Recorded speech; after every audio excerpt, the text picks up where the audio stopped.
പല സമയങ്ങളിൽ ദൈവത്തിന്റെ വാഗ്ദത്തങ്ങൾ കേട്ടിട്ടുള്ളവരാ നാം എങ്കിലും ഇന്ന് കടന്നു പോകുന്ന സാഹചര്യങ്ങളിൽ ഇനി ഒരിക്കലും ആ വാഗ്ദത്തം നടക്കുകയല്ലേ എന്ന ചോദ്യം നമ്മുടെ ഹൃദയങ്ങളിൽ ഉയരാറുണ്ട്. നമ്മുടെ പൂർവ്വപിതാക്കന്മാരും അപ്രകാരം ദൈവത്തോട് ചോദിച്ച പല സമയങ്ങളും നമുക്ക് വേദപുസ്തകത്തിൽ കാണുവാൻ കഴിയും. സാഹചര്യങ്ങളെ നോക്കി, പ്രായത്തെ നോക്കി ഇനി ഇതൊരിക്കലും നടക്കുകയല്ല എന്ന് നാം ഉറപ്പിക്കുന്നതിന് മുമ്പേ ഈ ചെറു സന്ദേശം തീർച്ചയായും നിങ്ങളൊന്ന് കേൾക്കേണ്ടത് ആവശ്യമാണ്. ഉൽപ്പത്തി പുസ്തകം 15-ാമത്തെ അധ്യായം 8-ാമത്തെ വാക്യത്തിൽ നമുക്ക് ഇപ്രകാരം കാണുവാൻ കഴിയും: കർത്താവായ യഹോവേ, ഞാൻ അതിനെ കൈവശമാക്കുമെന്നത് എനിക്ക് എന്തൊന്നിനാൽ അറിയാം എന്ന് അവൻ ചോദിച്ചു. ഇത് വിശ്വാസികളുടെ പിതാവായ അബ്രഹാം ദൈവത്തോട് നേരിട്ട് ചോദിക്കുന്ന ഒരു ചോദ്യമാണ്. ഇത് കേവലം സംശയത്തിൽ നിന്ന് ഉളവായ ഒരു ചോദ്യമല്ല, മറിച്ച് 10 വർഷത്തെ കാത്തിരിപ്പിന് ശേഷം ക്ഷീണിച്ചു പോയ ഒരു വിശ്വസ്ത ഹൃദയത്തിന്റെ നിലവിളിയായിരുന്നു. എന്റെ ശബ്ദം കേൾക്കുന്ന പ്രിയ ദൈവവേദലേ, നിങ്ങളുടെ ജീവിതത്തിലും ഇതുപോലെയുള്ള ചോദ്യങ്ങൾ ഉയർന്നിട്ടില്ലേ? ഒരു പ്രധാനമായ തീരുമാനത്തിലേക്ക് ചുവടുകൾ വെക്കുമ്പോൾ എന്റെ ഭാവി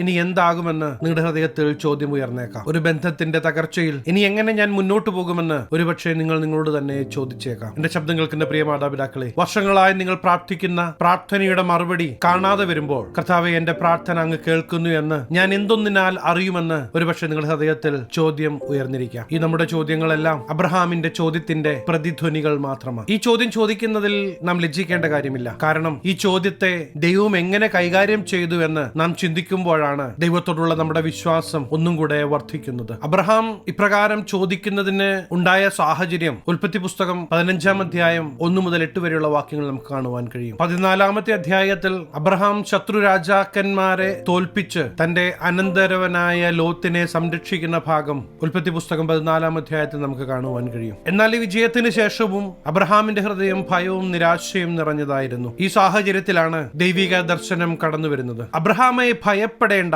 ഞാൻ നിന്റെ പരിചയം നിന്റെ അതിമഹത്തായ പ്രതിഫലവും ആകുന്നു എന്ന് പറയുന്ന ദൈവശബ്ദം 1-ാമത്തെ വാക്യത്തിൽ നമുക്ക് കേൾക്കുവാൻ കഴിയും. എന്നാൽ അബ്രഹാം തന്റെ ശൂന്യത ദൈവത്തിന്റെ മുമ്പാകെ അവതരിപ്പിക്കുന്ന ഭാഗം 2-ാമത്തെ വാക്യത്തിൽ കാണുവാൻ കഴിയും. ദൈവം വാഗ്ദത്തം ചെയ്ത സന്തതിയും ദേശവും അവന് ലഭിച്ചിട്ടില്ല. കൽദയ പട്ടണമായ ഊരിൽ നിന്ന് ദൈവം അബ്രഹാമിനെ വിളിച്ചിറക്കിയിട്ട് ഏകദേശം 10 വർഷത്തോളമായി. ഈ സാഹചര്യത്തിൽ നിന്നുകൊണ്ട് തന്റെ ഹൃദയം ദൈവത്തിന്റെ മുമ്പാകെ പകരുന്ന അബ്രഹാമിനെ നമുക്ക് അവിടെ കാണുവാൻ കഴിയും. ദൈവം അബ്രഹാമിനെ പുറത്തു കൊണ്ടുവന്ന് ആകാശത്തിലെ നക്ഷത്രങ്ങളെ എണ്ണുവാൻ പറയുന്നൊരു ഭാഗം അവിടെ കാണാം. നിന്റെ സന്തതി ഇങ്ങനെയാകുമെന്ന് ദൈവം പറയുമ്പോൾ ദൈവത്തിന്റെ വാക്കുകളിൽ വിശ്വസിക്കുകയാണ്. അത് അബ്രഹാമിനെ നീതിക്കായി കണക്കിട്ടു എന്ന് നമുക്ക് കാണുവാൻ കഴിയും. എന്റെ ശബ്ദം കേൾക്കുന്ന പ്രിയ ദൈവവേദലേ, ദൈവിക വാഗ്ദത്തം കേട്ടിട്ട് നാളുകളായി ഇനി ഒന്നും നടക്കുകയില്ല എന്ന് നിങ്ങൾ ഭാരപ്പെട്ട് ഇരിക്കുന്നതിന് പകരം ഈ ദിവസങ്ങളിൽ ദൈവം എന്നോട് പറഞ്ഞ ദൈവിക വാഗ്ദത്തങ്ങൾ നിറപടിയായി നിവർത്തിക്കുമെന്ന് നിങ്ങൾ വിശ്വസിക്കുവാൻ തുടങ്ങണം. അത് നിങ്ങളുടെ വായിലൂടെ പുറത്തു വരട്ടെ. ഇനി അത് നടക്കുകയില്ല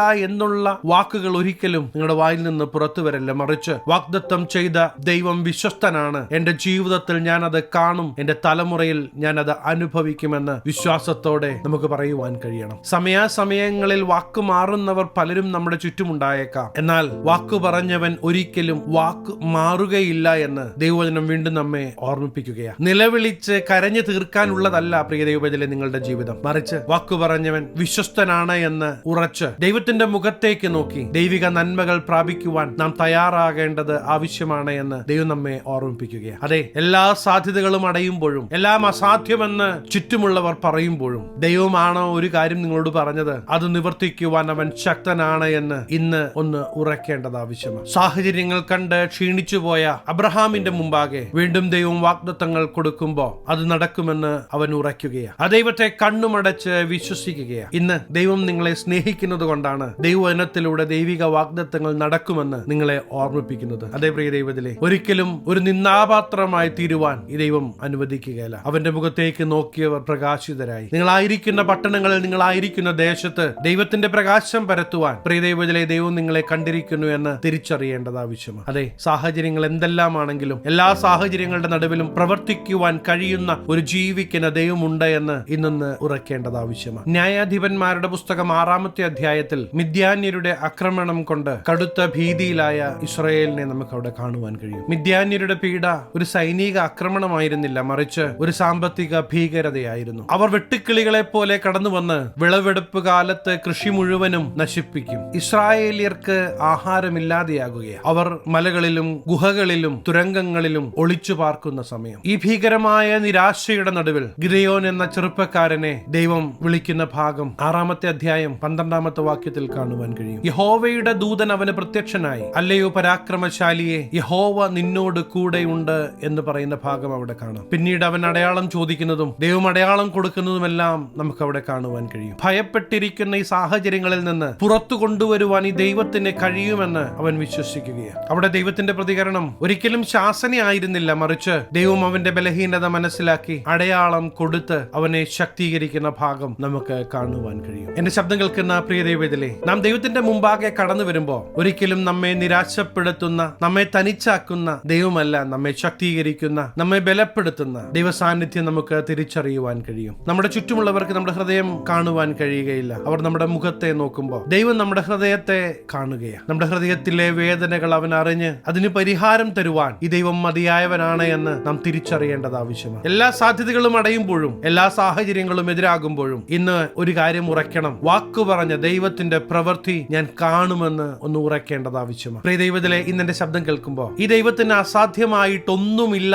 എന്ന് തിരിച്ചറിഞ്ഞ്, ദൈവമേ അങ്ങ് എന്നോട് പറഞ്ഞ ദൈവിക വാഗ്ദത്തങ്ങൾ ഈ ദിവസങ്ങളിൽ നിറവേറുമെന്ന് ഞാൻ വിശ്വസിക്കുന്നു എന്ന് പറയുവാൻ തുടങ്ങണം. ദൈവം തന്റെ രക്തം കൊടുത്ത് വിലയ്ക്ക് വാങ്ങിയ നമ്മെ ഉപേക്ഷിച്ച് ഒരിക്കലും പോകുകയില്ല എന്ന് നാം തിരിച്ചറിയേണ്ടത് ആവശ്യമാണ്. ഈ ദിവസങ്ങളിൽ തന്നെ ജീവിക്കുന്ന ദൈവത്തിന്റെ പ്രവൃത്തി പ്രിയ ദൈവത്തിലെ നിങ്ങൾ കാണുക തന്നെ ചെയ്യും. ദൈവശബ്ദത്തിന്റെ മുമ്പാകെ ഏൽപ്പിച്ചു കൊടുത്ത മറിയയ്ക്ക് ദൈവത്തിന്റെ പ്രസാദമുണ്ടായി എങ്കിൽ ഇന്ന് ദൈവിക വാഗ്ദത്തം എന്നിലൂടെ നിറവേറാൻ ഞാനിതാ ഏൽപ്പിച്ചു തരുന്നു എന്ന് പറഞ്ഞ് നാം ഏൽപ്പിച്ചു കൊടുക്കുമ്പോൾ തീർച്ചയായും ഈ ദിവസങ്ങളിൽ തന്നെ ദൈവത്തിന്റെ പ്രവൃത്തി നിങ്ങളുടെ ജീവിത മേഖലകളിൽ നിങ്ങൾക്ക് കാണുവാൻ കഴിയും. അതെ, ജീവിക്കുന്ന ദൈവമാ കൂടെയുള്ളത്. നിങ്ങളെ നിരാശപ്പെടുത്തുന്ന ചിന്തകളെ ഇന്ന് യേശുവിന്റെ നാമത്തിൽ പുറത്തു കളയണം. സാഹചര്യങ്ങളെ നോക്കി ഇനി നിലവിളിക്കല്ലേ. കാരണം ഏത് സാഹചര്യങ്ങളിലും പ്രവർത്തിക്കുവാൻ കഴിയുന്ന ജീവിക്കുന്ന ദൈവമാ കൂടെയുള്ളത്. നിങ്ങൾ വിശ്വസിക്കുന്നുണ്ടോ? അങ്ങനെയെങ്കിൽ ദൈവമേ ഞാൻ വിശ്വസിക്കുന്നു എന്ന് എന്നോട് ചേർന്നൊന്ന് പറഞ്ഞാട്ടെ. ദൈവിക വാഗ്ദത്തങ്ങൾ എന്നിൽ നിറവേറും എന്ന് ഞാൻ വിശ്വസിക്കുന്നു എന്നൊന്ന് പറഞ്ഞേ. തീർച്ചയായും നിങ്ങൾ പറയുന്നത് പോലെ തന്നെ സംഭവിക്കുവാൻ പോകുകയാണ്. ഇന്നെന്റെ ശബ്ദം കേൾക്കുമ്പോൾ ഇന്ന് ദൈവം നിങ്ങളോട് സംസാരിച്ചു എന്ന് നിങ്ങൾക്ക് ഉറപ്പുണ്ടെങ്കിൽ ദൈവത്തിന്റെ മുമ്പാകെ ഒന്ന് ഏൽപ്പിച്ചു കൊടുക്കാമോ? അങ്ങനെയെങ്കിൽ ഞാൻ നിങ്ങൾക്ക് വേണ്ടി പ്രാർത്ഥിക്കുവാൻ ആഗ്രഹിക്കുകയാണ്. കണ്ണുകളെ അടയ്ക്കാം, പ്രാർത്ഥിക്കാം. മഹാപരിശുദ്ധനായ ഞങ്ങളുടെ സ്വർഗീയ പിതാവേ, എന്നോടൊപ്പം ചേർന്ന് പ്രാർത്ഥിക്കുന്ന ദൈവജനത്തെ അങ്ങയുടെ തൃക്കരങ്ങൾ തരികയാണ്. സാഹചര്യങ്ങളെല്ലാം പ്രതികൂലമാകുമ്പോഴും അതിന്റെ നടുവിലും പ്രവർത്തിക്കുവാൻ കഴിയുന്ന ജീവിക്കുന്ന ദൈവത്തിന്റെ പ്രവൃത്തി ഈ ദിവസങ്ങളിൽ ഈ ജനം അനുഭവിക്കട്ടെ. അനുഗ്രഹിച്ചു പ്രാർത്ഥിക്കുന്നു, അനുഗ്രഹമാകട്ടെ. സകലമാന മഹത്വം അങ്ങേക്ക്, സകലവും യേശു ക്രിസ്തുവിന്റെ നിസ്തുല്യ നാമത്തിൽ തന്നെ ആമേൻ. പ്രിയ ദൈവത്തിലെ, യേശു ഉണ്ട് നിങ്ങളുടെ കൂടെ. ഒരിക്കലും നിങ്ങൾ ഒരു പരാജയമാകുകയില്ല, നിങ്ങൾ ഒരു വിജയമായി തീരും. അനേകർക്ക് നിങ്ങൾ ഒരു അടയാളമായി മാറും. ഈ ചെറു സന്ദേശം നിങ്ങൾക്ക് അനുഗ്രഹമായെങ്കിൽ തീർച്ചയായും ഞങ്ങളെ അറിയിക്കണം. അനേകർക്ക് അനുഗ്രഹമാകേണ്ടതിന് സ്നേഹിതർക്ക് ഷെയർ ചെയ്യുക, ഫോർവേഡ് ചെയ്യുക. നിങ്ങൾ ഈ ചാനൽ ഇതുവരെയായിട്ടും സബ്സ്ക്രൈബ് ചെയ്തിട്ടില്ല എങ്കിൽ തീർച്ചയായും സബ്സ്ക്രൈബ് ചെയ്യണം. ദൈവം അനുവദിച്ചാൽ അടുത്ത ദിവസം നമുക്ക് വീണ്ടും കാണാം. Stay blessed.